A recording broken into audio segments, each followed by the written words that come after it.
बहू बनी ड्राइवर। मंजित की शादी रोहन से होती है। रोहन को नशे की बुरी लत लगी होती है। एक दिन, अरे माँ, मेरा एक साइड का शरीर काम नहीं कर रहा है। मैं आज खेतों में कैसे जाऊंगा? अरे बेटा, ऐसा ना बोल। तेरे पापा के जाने के बाद से तू ही घर चलाने का सहारा है। मैं डॉक्टर को बुला लाती हूँ।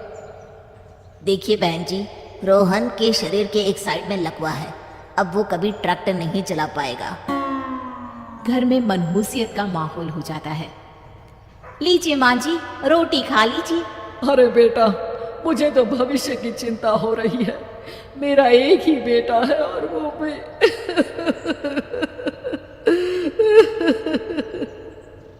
माँ जी, आप चिंता न करें। जब तक ये बीमार है मैं खेत जाकर काम कर लिया करूंगी।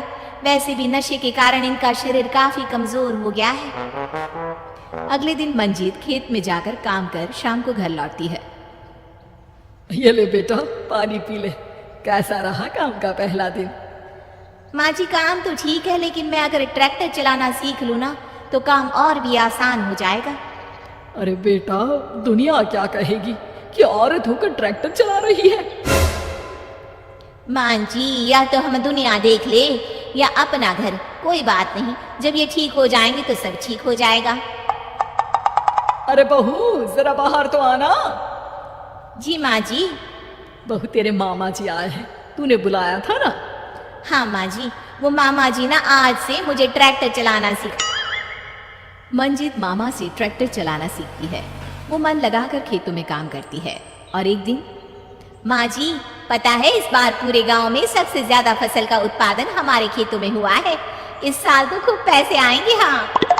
सास खुश नहीं होती है। वो चुपचाप वहां से जाने लगती है। तभी मंजित उसे रोक लेती है। क्या हुआ माँ जी, आपको खुशी नहीं हुई?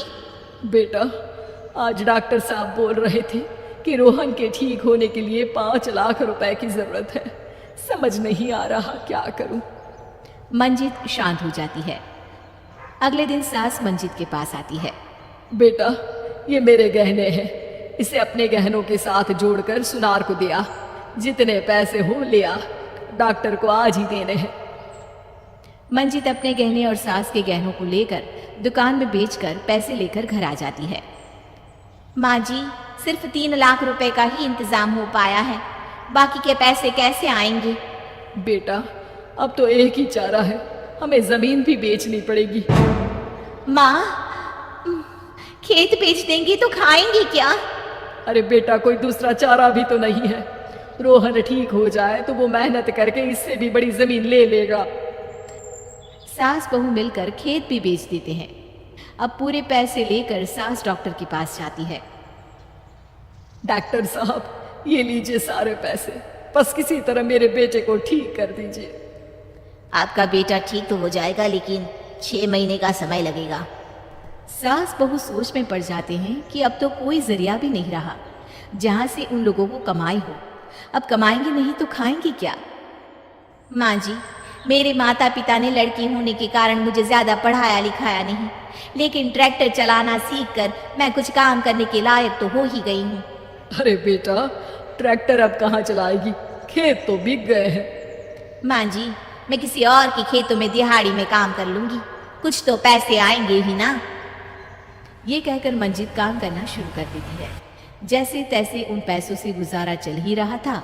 माँ जी, पास के अस्पताल से मुझे नौकरी के लिए ऑफर आया है। पैसे भी ये 4 गुना ज्यादा मिलेंगे और अब खाने पीने दवाई के साथ हम कुछ पैसे भविष्य के लिए भी जोड़ पाएंगे। लेकिन काम क्या है बहू? माँ जी, मुझे अस्पताल की एम्बुलेंस चलानी है। अरे, तू तो मेरी बहू नहीं, बेटा है। बेटा, जरूर जा बेटा। और हाँ, तूने पूरे गांव में एक मिसाल कायम कर दिया कि हर काम हर कोई कर सकता है। उनके लिए लड़की या लड़का होने की कोई जरूरत नहीं। मंजित मन लगाकर काम करना शुरू कर देती है। आगे जाकर वो खुद का एम्बुलेंस भी खरीद लेती है और अब तो उसका पति भी ठीक हो जाता है और सब पहले से भी ज्यादा खुशहाल जिंदगी जीने लगते हैं।